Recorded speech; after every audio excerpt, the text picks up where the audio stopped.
Hello, greetings. Welcome to Dividend Blasters. This is our 97th video.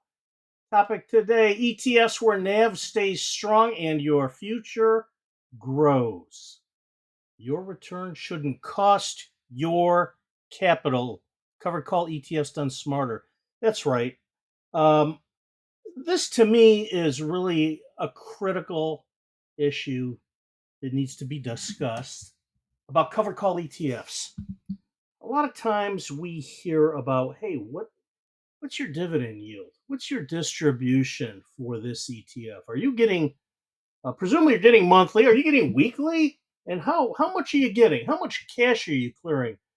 To me, that really is only part of the story that needs to be discussed. Really, more important is something called NAV or net asset value of the ETF.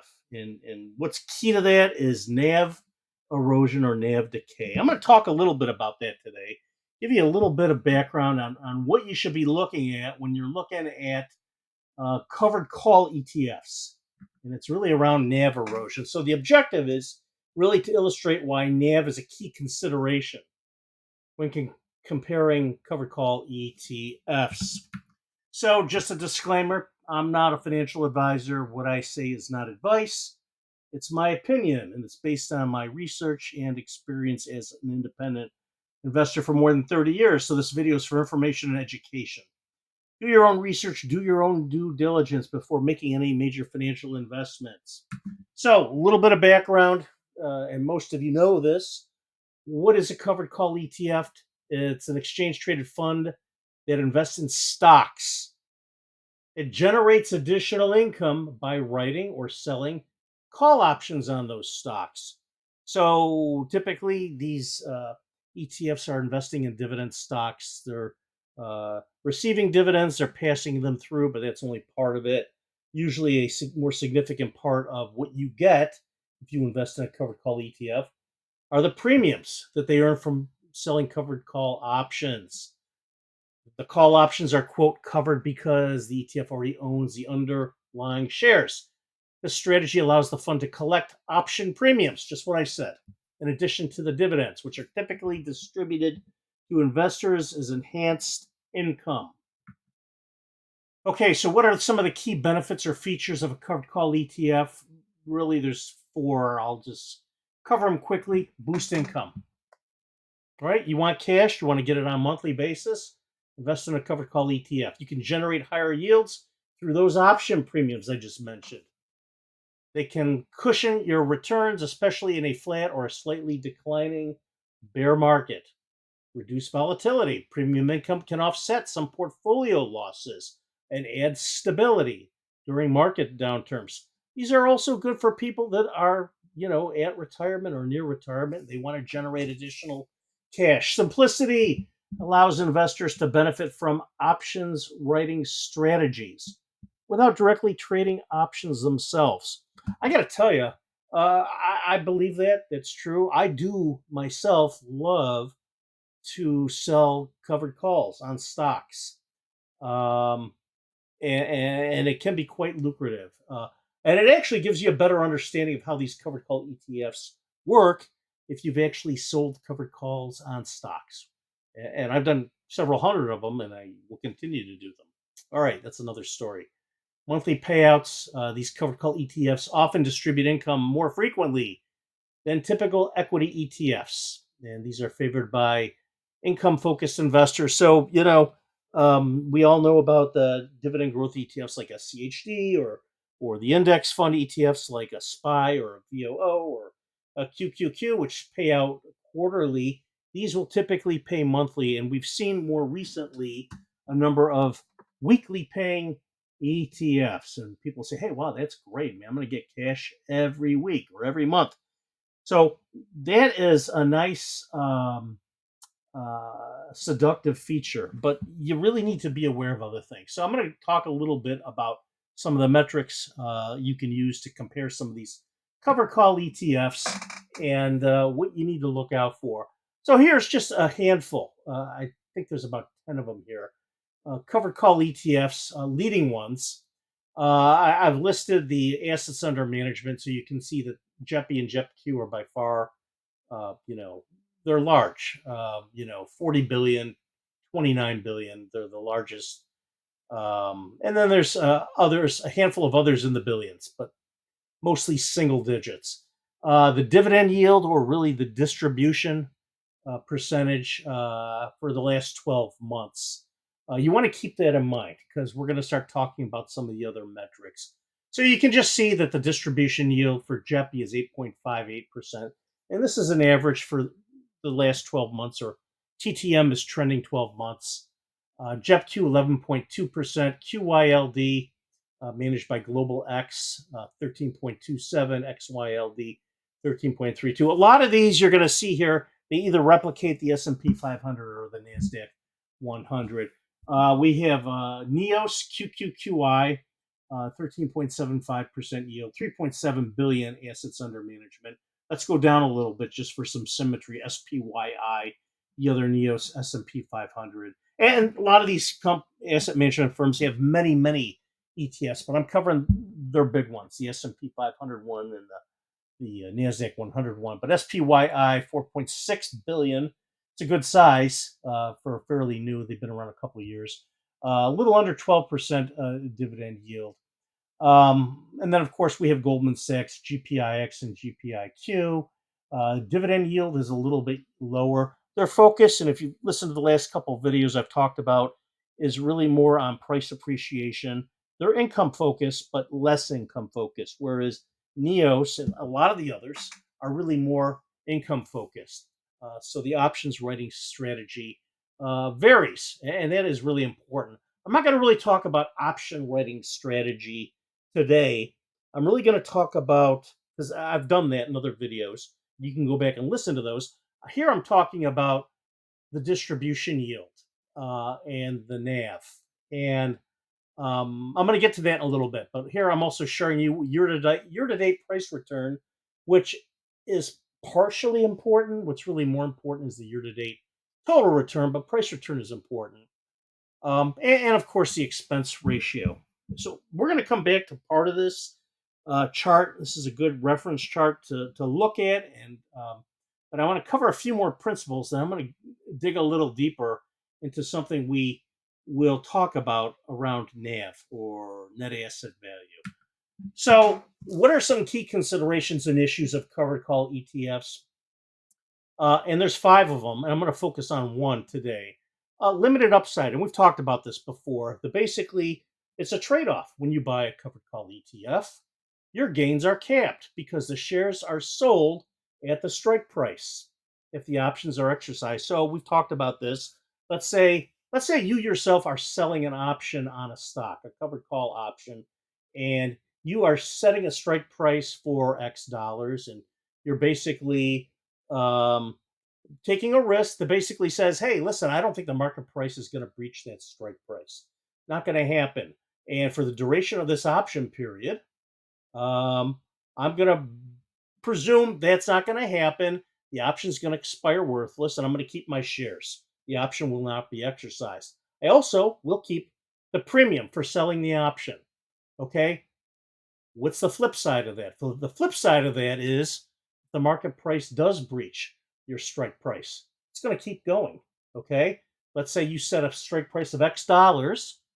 The market price blows past it. X plus $100. That option is going to be assigned. Your shares will be sold at your strike price. You've missed anything above X dollars. So if it goes up $100 above your strike price, you've missed out. Your shares were sold at the strike price. Same thing happens with these covered call ETFs. These ETF management companies, they're facing the same thing. They're setting strike prices. They're betting on it. That basically, hey, you know what? Market price isn't going to breach the strike price. And if it does, there's a limited upside. But you are, as the investor in the ETF, you're getting the higher dividend or the distribution. You're getting those premiums. Okay? You're not going to be sharing in the upside. It's limited upside. Next one, underperformance in bull markets. Okay, this strategy may lag standard equity ETFs during periods of strong market growth. As I was saying before, okay, it's a trade-off. You're getting the premium, you're getting the higher distribution, but you're not going to get price appreciation like you would if you're investing in an index fund ETF like a VOO or an SPY or a QQQ. You're just not going to get it. You're getting the cash instead. Higher cost. I've talked about the expense ratios. Okay, you will pay a higher expense ratio on a covered call ETF than you would on an index fund ETF. So let's say you're investing in a dividend growth ETF like SCHD. It's very traditional, 6 basis points. If you invest in a JEPI or a JEPQ, you're going to pay 35 basis points. Basis points are basically, a reflection of how much you pay versus your investment. So let's say you invest $10,000, you pay 35 bucks for JEPI or JEPQ. For SCHD, you pay $6. Okay, so you're going to pay more because they're doing more. They're selling options. That's a lot of work. So that's where the higher cost comes in. Tax complexity distributions often include return of capital, creating future tax implications for investors. I'm not going to go too deep into this because it can be more complicated. What I want to focus on today is this last one. Net asset value, or NAV, erosion decay. So what is NAV erosion or NAV decay? So basically, a high yield and regular distributions from the ETF can erode the fund's net asset value, or NAV, over time, especially, and this is really important, if the distributions exceed the growth of the underlying asset. What does that mean? That means if the ETF is paying out more than it's taking in, there's a recalculation of the net asset value. It happens every day. Okay. And so if it's paying out more than it's taking in, the NAV is going to decay. It's going to go down. May not go down much on one day, but over time, you will see it. You will see it. And you know what? If you look at perhaps like a total return of some covered call ETFs, you're going to see a precipitous decline in the price. You're going to see a negative total return over time. That's another way to look at these things. All right, let's keep going. And I've talked a little bit about this, but let's hit it home. Net asset value is the total value of all the assets held by the ETF: stocks, bonds, cash, minus any liabilities, okay, anything they're paying out, divided by the total number of ETF shares outstanding at the end of each trading day. This is calculated every single day at the end of each trading day. How is NAV used? NAV per share represents the fair value of a single share of the ETF. NAV provides a reference point for investors to assess the value of their holdings relative to the ETF's actual underlying assets. We're building up to the next point here: market price versus NAV. The market price of an ETF can be slightly above, which means it's selling at a premium, or below, which means it's selling at a discount. It's NAV, depending on the supply and demand, but it typically stays close due to the ETF's creation and redemption mechanism. I'm going to talk about creation and redemption mechanism in another video because it's a very in-depth, complicated process. I'm going to focus more on the NAV erosion and decay. We're getting to that here. But before I do, I just want to say market price versus NAV. This is where NAV comes in handy. You can actually see whether, hey, listen, is this thing trading above its real value or below its real value?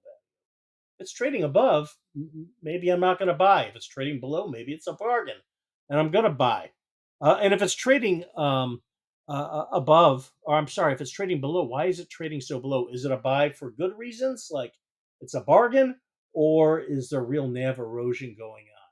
Let's talk a little bit more about NAV erosion. NAV erosion or decay, meaning that funds that maintain or growing NAV while paying sustainable distributions are preferable. So, what does that mean? Ideally, I mean, I think a lot of us, I personally, I don't want to invest in an ETF that is overpaying distributions at the expense of the underlying asset. I don't want it draining the capital out of my investment. So, excessive NAV erosion indicates that the fund is paying out more than it earns and may be unsuitable for long term investing. What's the implication of that? The implication is they're overpaying dividends. You're basically getting your own money back. But if you're reinvesting in it, the asset's going to become worth even less. And at some point, the distribution yield, maybe they'll still pay a high distribution yield, but it's going to be based on a smaller valued asset. So you're going to be getting lower distributions dollar wise. So that's really what this leads to. You want a growing asset. You want capital, the underlying value of the asset and the capital to be growing. A little more on NAV erosion and decay. This occurs when the value of an ETF's assets declines over time. All right, we said that. Typically because the fund pays out high income distributions that are not sufficiently offset by asset growth. So it's not growing, the price is not going up, they're not taking in enough premiums, they're paying out more in the distribution. For covered call ETFs, the capped upside and frequent payouts lead to a shrinking NAV. That's really the key thing. Okay, let me say that again. For covered call ETFs, the capped upside and frequent payouts can lead to a shrinking NAV. NAV shrinkage happens especially when market returns are strong or option premiums are insufficient to cover losses in the underlying stock. Key characteristics: if a fund's NAV steadily declines while paying out fixed high yields, the real capital value of each share may fall. Over time, this means investors receive less income, since distributions are a percent of the NAV, and may experience capital loss when selling their shares. Okay? Wow. That's really important. And so that's why NAV is so important and NAV erosion is so important. A little bit more on NAV erosion.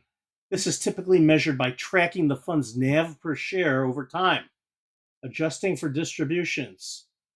A couple of ways you can do this: year over year NAV change. Compare NAV from one period to the next, factoring reinvested dividends and distributions. Total return analysis. Evaluate whether total returns, NAV appreciation plus all distributions, match or lag the broad index benchmarks. Distribution sustainability. Assess if distribution rates are consuming capital or are supported by option premiums and underlying stock growth. So let me jump to this table. It's kind of a derivative of the initial table. I'm sharing a list of some of these leading covered call ETFs. You see the ticker, you can see the dividend or the distribution yield. I'm using trending 12 months. Okay. And then I'm showing two other metrics: NAV total return percentage and NAV for year to date, as well as for 2024. And where did I get these? These are not always easy to get. You got to look around. Sometimes you can go to the asset management firm's website, and they publish the NAV. I actually use Morningstar. I do subscribe to Morningstar. It's a great resource I use to complement my Seeking Alpha subscription. So that's what I use. I use Morningstar. So, take a look at this here. For instance, we can see, I'm just going to name one. JEPI has a distribution yield averaged last 12 months, 8.58%. NAV return year to date, 2.52%. It was much higher in 2024, 12.56%. Ideally, you want to track the same time frames. So I'm comparing, apples and oranges, but I'm making an approximation here. So let's get to the bullets here below. But basically, I like to compare NAV returns to the distribution rate over several years. So I didn't do that here because that takes more time. I'm giving you a quick and dirty. So for instance, what's the key takeaway here? There's a couple of them. If the fund continually pays far more than it earns, so if it has high distribution but a low NAV return, it's very likely that the ETF is self-liquidating and it's destroying its capital base. Could be draining its capital right out in the form of dividends. So I honestly, there's some of these I just don't invest in because I think it's not prudent. But if I did, I would I wouldn't reinvest. I wouldn't drip into some of these. Now, there are some that I do own, okay, that I've talked about them, and I think they're sound, and I think they're very successful because their options writing strategy is spot on, but also the distribution yield is reasonable and it's good. What's the next takeaway? Such funds can only maintain high payouts by selling assets, which eventually lead to a declining NAV and may leave nothing for long-term investors. Hey, you don't want to get into like a death spiral with any investment where you're investing and you're investing and you're dripping and the underlying value of the asset goes down because you're just throwing your money away.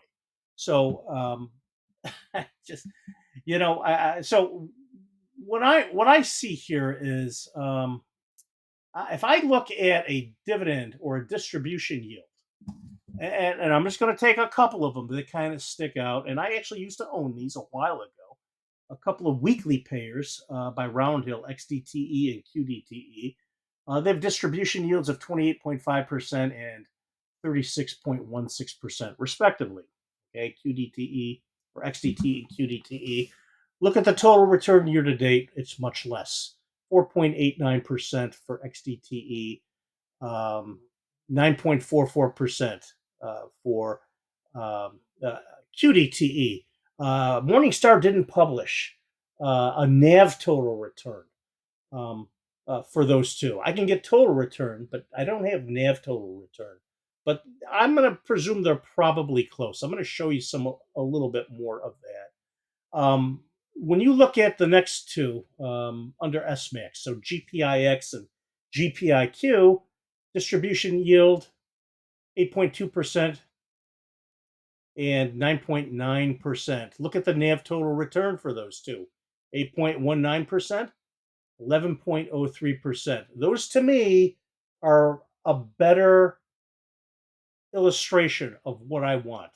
I want a higher positive NAV total return than I do from the distribution yield.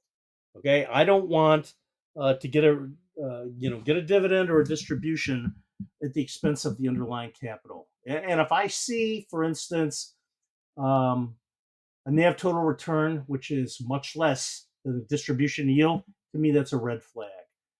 Tesla, I wouldn't even bother. That has a negative NAV total return, minus 14.32%. Dividend yield for the last 12 months, 121%. NVIDIA, I'd say not as bad as Tesla, but to me, it is significant difference between the dividend yield and the NAV total return. I would say for me, I'm investing in GPIQ and GPIX. I do own QQQI and SPYI. Those are closer, but they're not quite there as far as GPIQ and GPIX. JEPI and JEPQ, I would not. I used to invest a lot in those. I don't anymore. That's my thumbnail sketch of how I look at this. So you know what? Let's take a look at total return. So total return for JEPI, and this is just what I went through, but I'm going to show it graphically. Distribution percentage, 8.58%. NAV return, only 2.52%. Price return, negative. So interestingly, the total return year to date and the NAV return almost approximate each other. They're almost the same. They're both significantly less than the distribution yield. It's telling me that the distribution yield is probably too high. Next one, JEPQ. JEPQ is a little bit better, but to me, it's the same thing. Distribution yield, 11.2%. NAV return, about half of that, 5.12%. Price return is negative. Total return is about the same as NAV return, year to date, 5%. I would not buy this. This is not advice. This is just my opinion. QYLD, I wouldn't buy it. Okay, look, you got a negative NAV. If you got a negative price, you got a negative total return. Yet they're paying huge distributions. No. XYLD, same thing. Okay, huge distribution percentage over 13%. Everything else is negative. I wouldn't buy it. QQQI by Neos. I own this. I've sold some of it, to go into GPIQ and GPIX. my assessment is I'd buy slowly. I've just really, for this purposes, I've looked at the year-to-date time frame. I would buy slowly, but I would investigate longer time frames. I would look at the last year, the trending 12 months, and I compare that to the distribution percentage. But right now, based on what I see, the distribution percentage is 13.75%. The NAV return is a little under 11%. So that's much closer than what we've seen with the others. But I think the distribution percentage is a little bit too high. I would prefer that they get their approach a little bit more in line with gpiqs. Price return is 2%. The total return is really almost the same as the NAV return. Same thing with SPYI. This is close, much closer. I'd buy slowly and I'd look at longer time frames. But kind of cautiously. And I think these guys are really good. I just think that the Goldman Sachs ETFs are a little bit better. And here's gpix. So this is what I'm talking about. The distribution percentage, 8.2%. NAV return, 8.19%. It's perfect. It's absolutely perfect. Price return, 2.14%. Total return, 8.09%. I own this, and I would buy more. Next one, gpiq. Distribution percentage, 9.9%. NAV return's even better, 11.02%. Price return, 3.43. Total return, 10.92. So I would buy this enthusiastically. That's where I am with this. So that's why I'm talking about NAV erosion. So, when you go back and you're looking at an ETF to buy, my suggestion is don't get snookered in by the high yields. You see something that says, hey, we're going to, we're going to pay out a 30% yield or an 80% yield. Okay, my question is at what cost? Okay, what's the NAV? What's your NAV erosion metric? What's your total return? Total return is a great metric to use. Okay, because you're not just looking at distribution, but you're also looking at price. And that's why price is also important here when you're looking at a covered call ETF. So, folks, that's it. I hope you found this to be useful, helpful, informative.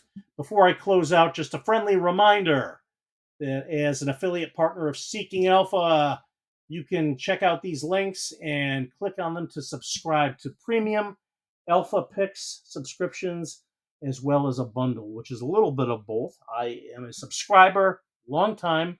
I own both Alpha Picks and Premium. I subscribe to them both. And as an affiliate, I can provide a discount. You click on the link, click on the QR code, read the next slide, get a little bit more details. As far as Premium, you're going to get great up-to-date stock quotes, insightful analysis, and then Alpha Picks, you're going to get 2 outstanding stock picks monthly. So check it out. You can also check me out, Dividend Blasters. I'm on multiple platforms. I'm on X, Instagram, and Facebook. Folks, have a wonderful day until our next video. God bless.